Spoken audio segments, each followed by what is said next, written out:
Trauma Therapist Podcast, episode 550.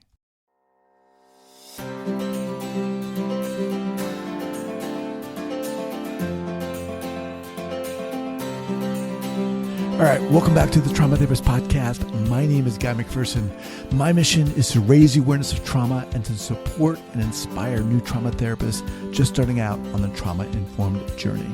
I do that with my membership community, Trauma Therapist 2.0, my online courses and workshops, and the Trauma Therapist newsletter. If you're a therapist of any kind and you work with individuals who've been impacted by trauma, I invite you to head on over to my website at thetraumatherapistproject.com. That's thetraumatherapistproject.com. All right, let's get started. Jill, are you ready? I am ready. All right, so here we go. So 5, 4, 3, 2, 1. All right, folks, welcome back to the Trauma Therapist Podcast. I am very excited to have back Trauma Therapist 2.0 member, Jill Shanteau. Jill, welcome. Thank you. Happy to be here. Awesome. So Jill is a licensed clinical social worker employed as a therapist at the Harry S. Truman VA in Columbia, Missouri. She holds a bachelor's degree in life science from Kansas State University and a master's in social work from Washburn University. While Jill always endeavored to be a therapist, it wasn't until 2014, after facing some personal and family challenges, that she relocated from Virginia to Missouri and began taking the steps to eventually earn full clinical licensure in 2017. As a former Department of the Army civilian employee at the Pentagon, Jill became intimately familiar with the struggles that service members face as they return from deployment or make the challenging transition from the military into civilian community. Now, with 5 years of experience at Veteran Affairs, Jill has spent a majority of her social work career serving service members, veterans, and their families. Awesome. All right, before we get going here, share with our listeners where you're from originally and where you're currently calling from. So I am originally from Manhattan, Kansas. So we are the Little Apple. And I'm currently living in Columbia, Missouri, right in the middle of the state here in Missouri. That's really fun. Do they actually identify themselves as a Little Apple? Yeah, we are the Little Apple. We have a water tower that has the Little Apple on it. We do the Little Apple ball drop on New Year's Eve. That's cool. Yeah, born and raised in Manhattan, went to college there, worked out at Fort Riley, just outside of Manhattan. So awesome. Spent a good chunk of life there. Awesome. So let's dive into it here. You know, before we were recording, you were talking about your circuitous path. And yes. I was like, yes, let's get into it. How the heck did you get into this field? Yeah. Go. So yeah, it's gosh, it's been almost a 21-year journey, but I would say it's been a lifelong journey in that, ever since I was a young kiddo, I felt like I could sit with people and people came to me or sort of as like a magnet. I could hear their stories. I could offer help and support.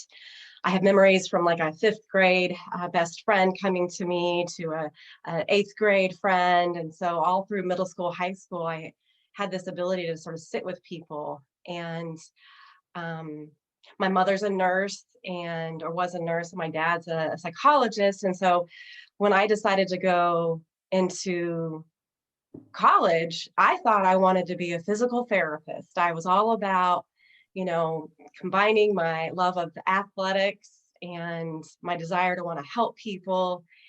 And after 2 years of straight up biology classes with a few psychology classes mixed in, I veered away from going that route and decided you were like bio what? Yes. What didn't fit? Well, I had some really incredible psychology classes, and I just found myself being pulled in that direction. And it wasn't that I didn't like the physical therapy realm, but I just saw myself not wanting to go through the rest of my college days and then go to physical therapy school. It didn't seem to be a fit anymore. And so I transferred from one university to another. I pursued a life science degree, minored in biology. So all my biology was still put to use. And at Kansas State University, I took a class in psychobiology, which was a phenomenal class, just incredible. Even to the point now we're almost, however many years later, I'm still thinking about this class. It was one of the hardest classes I took in college, and yet it was so just interesting and What was it about transformative. that class, psychobiology?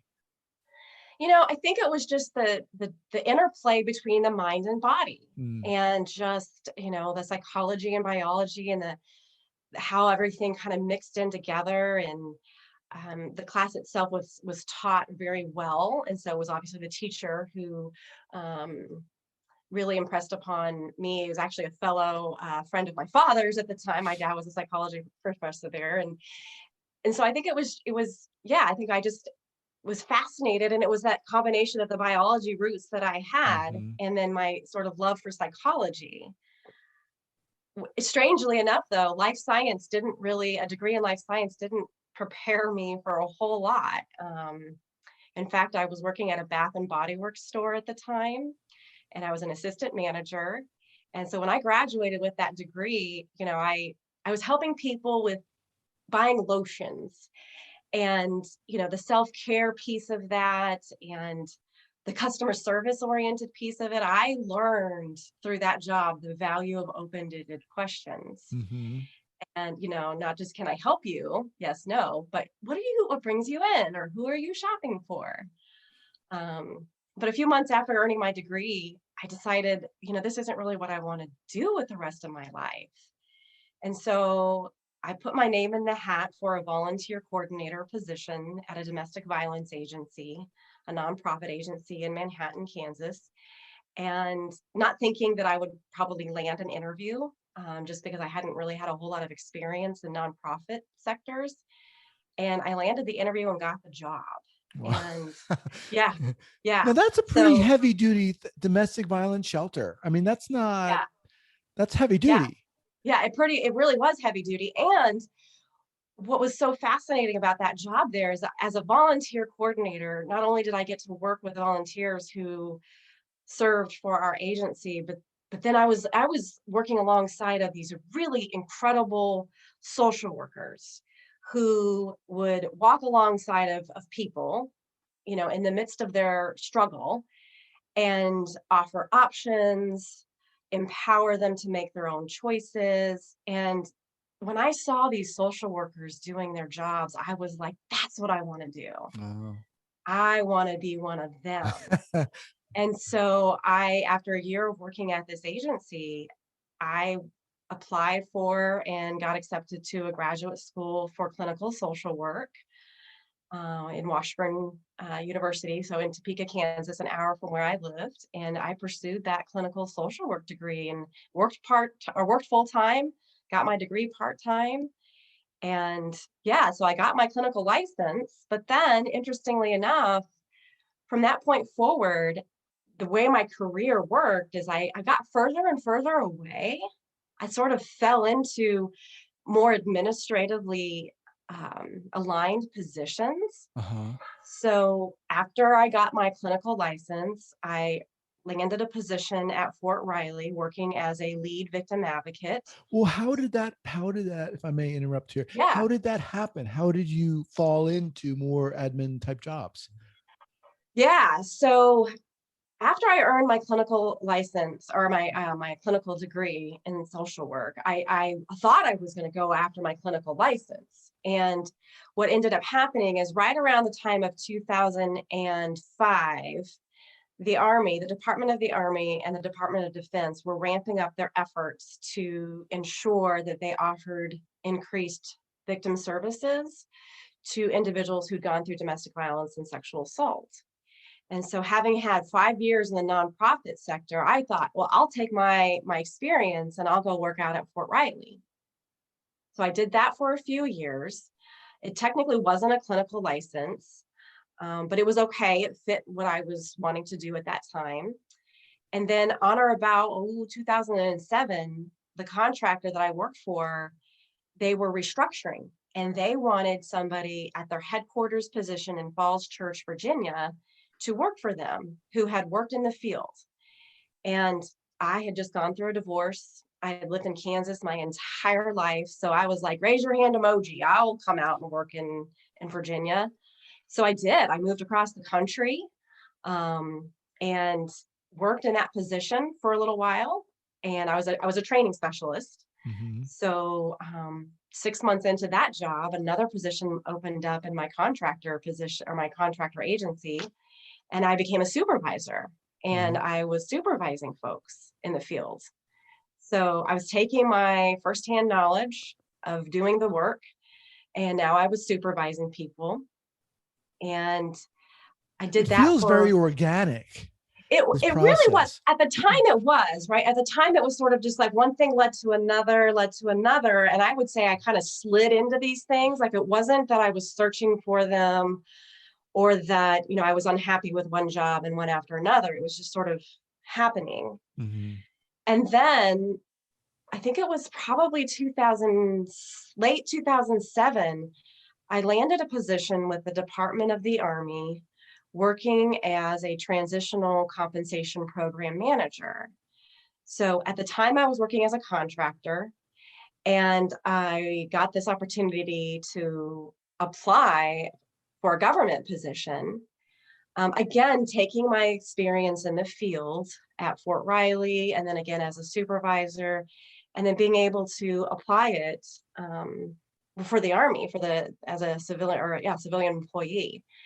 And in this program manager position, I oversaw this program for the entire Department of the Army, Oh. and I did that for a good number of years. Now, And what's the yeah, Department of the Army as opposed to the Army? so it's the same thing. Okay. Yeah, yeah. It's probably my Army speak coming Okay. out. Okay. Because when I used to work, so I did work at the Pentagon for a number of years, and so there were different service branches, and so Department of the Army, and yeah, so I worked in this position for a long time, 2008 to about 2014. The position changed, and actually the location itself changed for the position. So I ended up taking another job, but I was still considered a program manager, a program analyst, really. And it was during that kind of phase of my life, I went through, my mother died in Oh 2008. wow. And then shortly thereafter, my paternal grandfather died. And then my maternal grandmother died, all in the time span of 1 year. Mm. And I was going through some struggles personally at that time. And I just was kind of having kind of moments of like, is this really where I want to be in life out here in the East Coast? And I had this great job, but it didn't really feel like it was as fulfilling as I hoped it would be. And it was during a developmental assignment. So I was chosen by my leadership to go basically allow another agency to borrow me and my skill sets. They wanted a social worker. I had my master's in social work, and it was during this 6-month developmental assignment where I worked closely with other federal government agencies to assist them in figuring out what they could do for service members, veterans, and their families. And it was during that time that I thought, oh man, there's this need to offer services to people who've experienced post-traumatic stress. And I kind of carved out sort of my own little area of expertise on this developmental assignment. So that was back in about 2011. After that assignment was over, I returned back to my job with the Army. And then I got sent to a month-long leadership training at Fort Leavenworth, Kansas, so in my backyard. Mm-hmm. And it was during that training that I had an incredible instructor just really pour into me. Mm. He knew I was a social worker, and he knew kind of a little bit about my job. He invited me to write something called a personal mission statement, which, I felt like I should know exactly what that is when he told me, hey, do you have one? And I said, well, no. He's like, well, you should create one. So I did. And then as I looked at my words on paper, I realized I'm not doing anything that's on Mm. this mission statement. I'm not Wow. really carrying this out. And so it just happened to be that right around that time that I completed that course, my family here in Missouri was going through some changes. My father had some health conditions. And so there was a lot of things sort of in my universe, in my world, that was sort of colliding at the same time. And so I took a leave. I went on leave for my job in Virginia and moved to Missouri to help out with some family stuff and decided to stay here. I landed a job at the Veterans Affairs. And it was through that job that I got my clinical license. Mm-hmm. And I was able to go after this thing that I had been thinking since I got my master's that I would do. And 2017, after I got that license, a few months later, there was a position that opened up, and it was the position that was sort of birthed out of that developmental assignment of I want to do something to help people, specifically veterans or service members who've experienced trauma, painful life events. I want to help these Mm-hmm. individuals, and I want to use my background to do that. And so I landed the current job that I'm in right now as a therapist on a PTSD clinical team. I got that job in 2018, and so here I am 3 years later. Wow. Yeah. What a journey. Yes. Really incredible.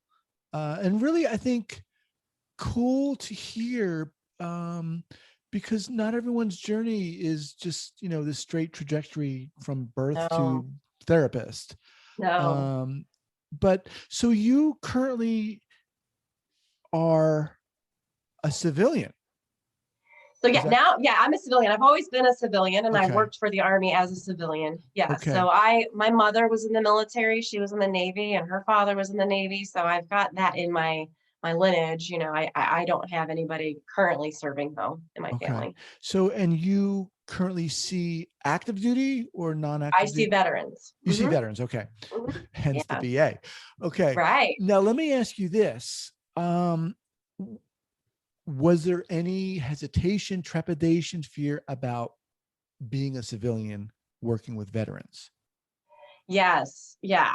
Absolutely. And I think that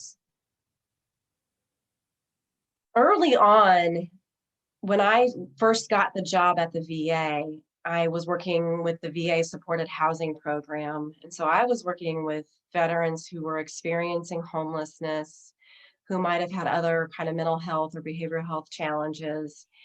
And, those individuals really taught me, humbled me, taught me how to just acknowledge, I'm not active Mm-hmm. duty. I have never served, and to just own it up front and to do the best that I can to be humble and to say, I may not have had the experiences that you have, but I've spent my almost my entire career serving those who have served. Mm. And do you feel that helps you, that works, that kind of I think if anything helps me, and I actually had an experience recently where I will share with people, I worked really hard to get into my seat right here in my office, right? I will say I worked really hard to get here. In Mhm. fact, I basically had to start my career over again after being in the field for a good, almost 15 years. I had to almost basically act like I was right out of graduate school in order to get my clinical license, in order to pursue the hours that I needed for that license. And so I think that actually will sometimes build credibility more than just acknowledging that I'm not a veteran or Mhm. service member, because then I think people realize that it's not just a job or a paycheck to me. It's Right. something that I aspired for and worked hard to accomplish. Mhm. So you specialize in PTSD, in trauma. How did you gain the necessary knowledge? Obviously, it's an ongoing process, but talk a little bit about that. I mean, Yeah. yeah.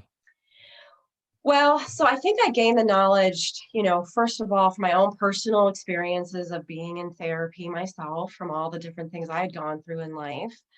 Um, when I when I first heard about this podcast, actually, was back in, I think, about 2016.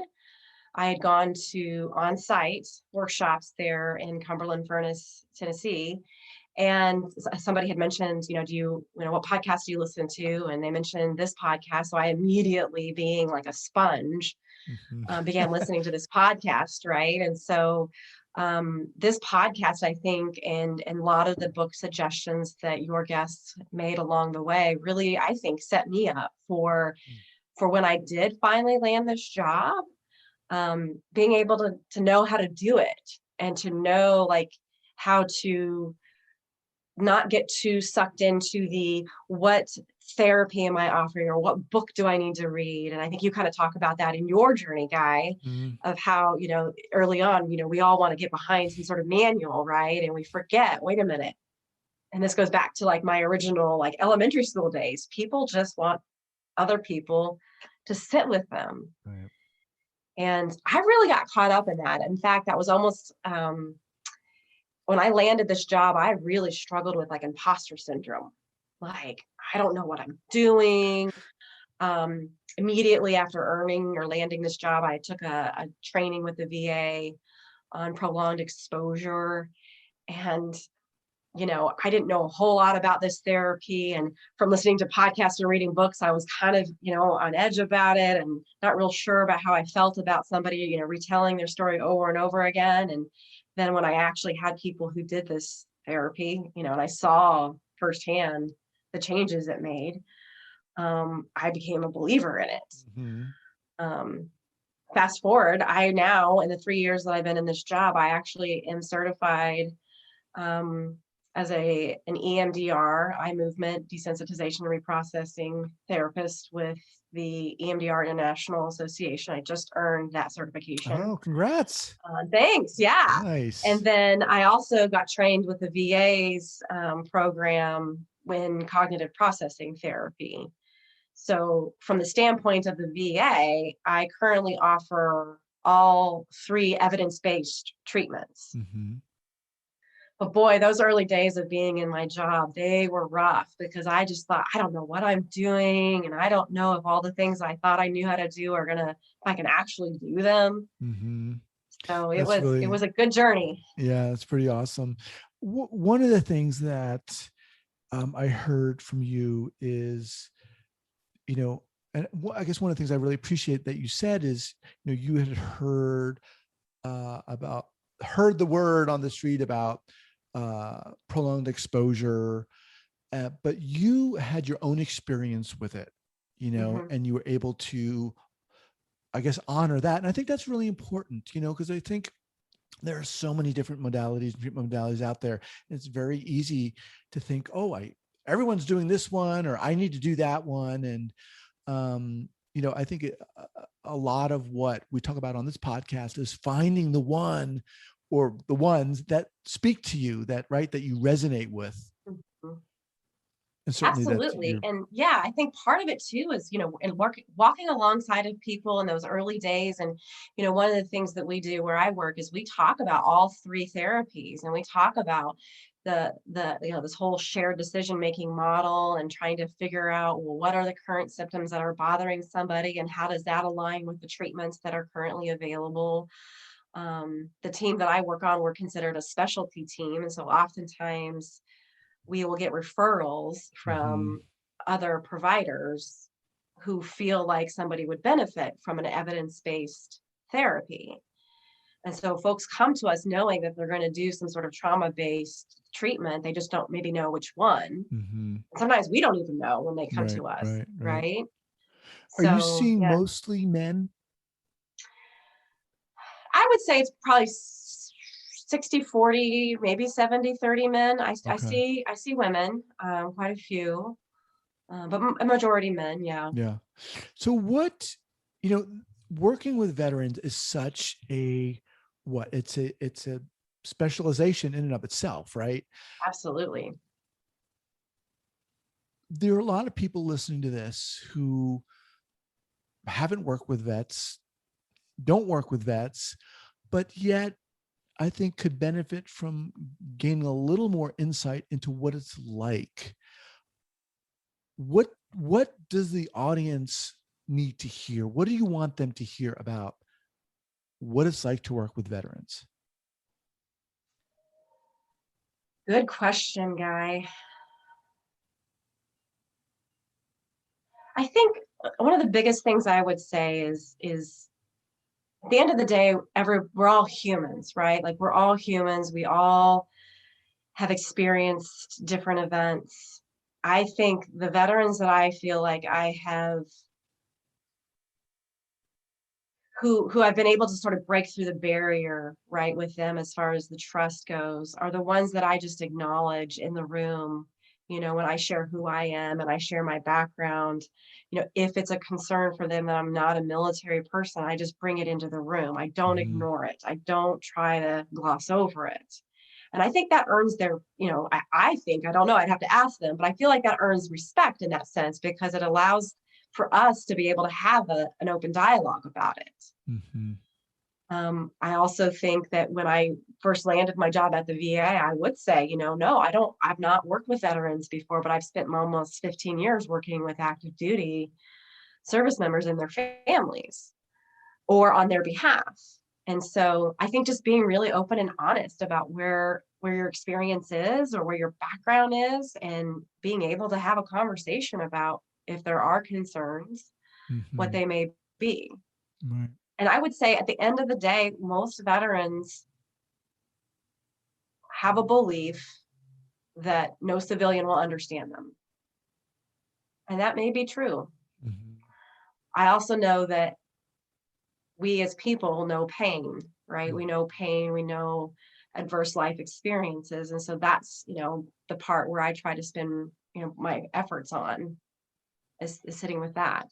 Yeah, I really like that. I mean, I really love how you were talking about, you know, bringing it right out into the open. This is my experience. No, I'm not a veteran. I haven't served, Yeah. but this is who I am. And I've worked Yeah. my ass off to get here. Yeah. Yeah. And I think that does go a long way. And I think that's really cool. And I do. I mean, of course, I think we've all heard that sentiment that veterans feel, and probably anyone I think who's had a particular experience, who is in a particular subgroup, feels like if no one else is in that subgroup, they're not going to understand them. Right. But I think you hit it right on the head, where but we all experience pain and we can Yes. understand pain. Yeah. Yeah. And pain is pain at the end of the day. It's Right. that whole, we like to do comparative suffering. I mean, we all do that kind of to our own selves, I think, and then of course with each other. Yeah.